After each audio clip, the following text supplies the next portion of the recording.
आखिरकार क्यों हार गए पवन सिंह, चलिए आपको बताते हैं। जो काराकाट कल तक जो काराकाट इतना हॉट सीट बना हुआ था, काराकाट की देश और दुनिया में काफी चर्चाएं हो रही थी। आप यूट्यूब खोलिए, फेसबुक खोलिए, या फिर किसी प्रकार का सोशल मीडिया, इंस्टाग्राम खोलिए, कुछ भी खोलिए, तो काराकाट की लगातार चर्चाएं पर चर्चाएं दिख रही थी। यूट्यूब खोलते ही काराकाट में ये, तो काराकाट में पवन सिंह ने ये कहा, तो काराकाट में वो हुआ, ये मतलब लगातार काराकाट हॉट सीट बना हुआ था। लगातार काराकाट का चर्चा देश और दुनिया में लगातार जारी था। तो आइए, पवन सिंह लगातार काराकाट में वादे कर रहे थे कि मैं जीतने के बाद ये करूंगा, तो मैं जीतने के बाद जो सांसद का पैसा आता है वो पैसा मैं नहीं खाऊंगा, वो सारे पैसा वो मैं गरीब में दान कर दूंगा, या फिर काराकाट में जितने नल जल कल कारखाना है वो सारे बंद पड़े हैं, सबको शुरू करें। मतलब जितना भी विकास का काम है वो मैं काराकाट में करूंगा, वो मैं काराकाट में सांसद बनने के बाद, चुनाव जीतने के बाद करूंगा। लगातार करीब पवन सिंह को आपको बता दें तो करीब पवन सिंह ने 14-15 वादे किए थे। 14-15 वादे को पवन सिंह ने पूरा करने का वादा किया था, और चुनाव से पहले ये सारे 14-15 वादों को पवन सिंह ने वादा किया था कि मैं चुनाव जीतने के बाद इन सारे वादों को पूरा करूंगा। लेकिन आपको बता दें कि पवन सिंह ने लेकिन आपको बता दें कि जैसा कि आपको पता हो, काराकाट एक त्रिकोणीय समीकरण बना हुआ था, वहां पे 3 प्रत्याशी चुनाव लड़ रहे थे,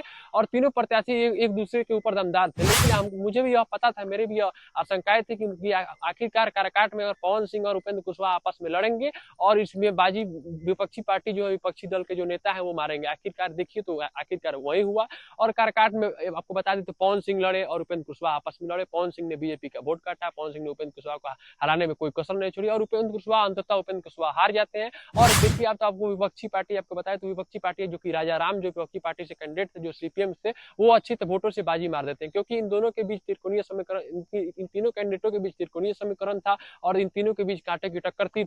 और उपेंद्र कुशवाहा और पवन सिंह आपस में लड़ते हैं, जिसके बाद सीपीएम से राजा राम, जिनको कोई पहचानता तक नहीं था, काराकाट की जनता बताती थी ग्राउंड रिपोर्टिंग मीडिया के बाइट में कि राजा राम कौन है, मैं पहचानता ही नहीं, ना वो कभी क्षेत्र में आया है, ना वो कभी क्षेत्र में आकर किसी जनता से मिले, कौन है राजा राम, मैं पहचानता भी नहीं हूँ। लेकिन वही राजा राम काराकाट के चुनाव में, लोकसभा 2024 के चुनाव में जीत की घोषणा होती है, और अच्छे खासे वोटों से विजयी प्राप्त। सिंह और उपेंद्र कुशवाहा आपस में लड़ते हैं, और इन दोनों के आपस में लड़ने का फायदा उठाकर सीपीएम से राजा राम जीत जाते हैं। और आपको जानकारी के मुताबिक बता देते, पवन सिंह लगातार वादे पे वादे किए जा रहे थे। हालांकि पवन सिंह, ऐसा लग रहा था कि पवन सिंह जीतने के बाद काराकाट में काम करेंगे, काराकाट में बहुत सारे विकास लाएंगे काराकाट में। लेकिन आपको बता दें, जो काराकाट, जो क्षेत्र काराकाट, जो काराकाट का नाम कोई भी नहीं जानता था, वो काराकाट का नाम विश्व में फेमस हो गया था। और इसका क्रेडिट किसको जाता है, तो पवन सिंह को जाता है। पवन सिंह जब से वहां से चुनाव लड़ने का ऐलान किए थे, तब से काराकाट काफी हॉट सीट बना था, और काराकाट के पूरे देश और दुनिया में, देश और दुनियाओं में चर्चा पे चर्चा हो रही थी, चर्चा पर चर्चा लगे हुए थे। लेकिन आपको बता दें कि पवन सिंह को, ऐसा सूत्रों के हवाले से खबर बताया जा रहा है कि पवन सिंह के जो उनके खुद के कास्ट है, यानी कि राजपूत समाज के लोग, कई आपको बता दें काराकाट में 2.5 लाख से ज्यादा राजपूतों की संख्या है। लेकिन ऐसा भी सूत्रों के हवाले से खबर बताया जा रहा है कि काराकाट में पवन सिंह की जो जाति के लोग हैं, उन्होंने पवन सिंह को वोट नहीं दिया, उन्होंने पवन सिंह के साथ छल किया है। राजपूत समाज के जो भी वोटर थे, वो वोट उपेंद्र कुशवाहा को दिए या फिर राजा राम को दिए, तभी तो राजा राम वहां से विजयी हुए और पवन सिंह हार गए। लेकिन सूत्रों के हवाले से यह भी पता चल रहा है कि पवन सिंह का जो मंसूबा था, basically mainly BJP candidate Upendra Kushwaha को हराना, उस मंसूबा पर पवन सिंह कामयाब होते हैं। लेकिन यह बहुत बड़ी बात है कि आखिरकार काराकाट से पवन सिंह पहली बार चुनाव लड़ते हैं, और पहली बार में ही दूसरे नंबर पे पवन सिंह आ जाते हैं। और जिसके बाद आपको पता है, उपेंद्र कुशवाहा वहां के काफी पुराने प्रत्याशी और वहां से जीते हुए प्रत्याशी है, को वो लोग इस बार के 2024 के चुनाव में हराकर तीसरे नंबर पे भेज देते हैं, और वो खुद 2 नंबर पे थे। तो उसको एक तरह से कहा जाए तो चुनाव हारना नहीं कहा जाए, क्योंकि पवन सिंह अपने मंसूबे में कामयाब होते हैं, और उपेंद्र कुशवाहा को हराकर 3 नंबर पे भेज देते हैं। और इन दोनों की लड़ाई का फायदा उठाकर सीपीएम से राजा राम जीतते हैं, और राजा राम काफी भारी वोटों से विजयी प्राप्त होते हैं। लेकिन हालांकि पवन सिंह ने हार के बाद भी, पवन सिंह काफी खुश नजर आ रहे थे, पवन सिंह उतने निराश नहीं दिख रहे थे। हार के बाद भी ऐसा लग रहा था कि पवन सिंह चुनाव हारने के बाद भी पवन सिंह के ऊपर कोई भी हरास, मतलब चुनाव हारने का नहीं दिख रहा था। पवन सिंह काफी खुश नजर आ रहे थे, पवन सिंह नॉर्मल नजर आ रहे थे।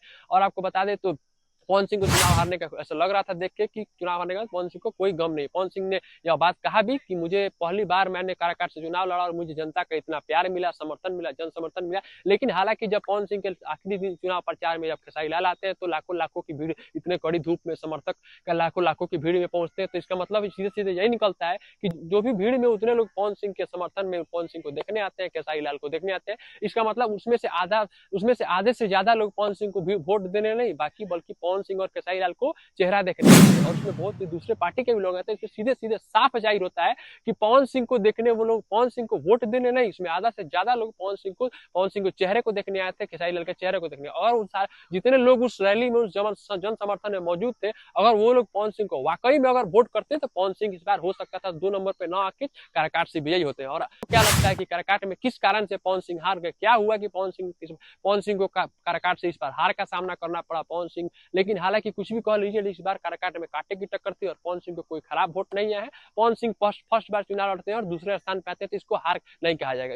कहीं ना कहीं यह बात निकलकर सामने आ रही है कि उन पवन सिंह के जो अपने आदमी है, पवन सिंह के जो अपने लोग हैं, उन लोगों ने उनको धोखा दिया है, तब जाके पवन सिंह हार कर चुनाव दूसरे नंबर पर स्थापित हो। बाकी आप पवन सिंह के बारे में क्या सोचते हैं? बाकी आप काराकाट में पवन सिंह इस बार चुनाव हार गए, तो क्या कारण था कि पवन सिंह काराकाट में इस बार चुनाव हार गए? बाकी आप, मैं आदर्श और आप देखें टोटल, बाकी आप अपनी राय और पवन सिंह के बारे में और आप क्या सोचते हैं, आप पवन सिंह को जानते हैं, पवन सिंह किस कारण से चुनाव हारे, और उस कारण के बारे में आप जानते हैं स्पष्ट तरीके से, तो आप हमें कमेंट सेक्शन में बता सकते हैं।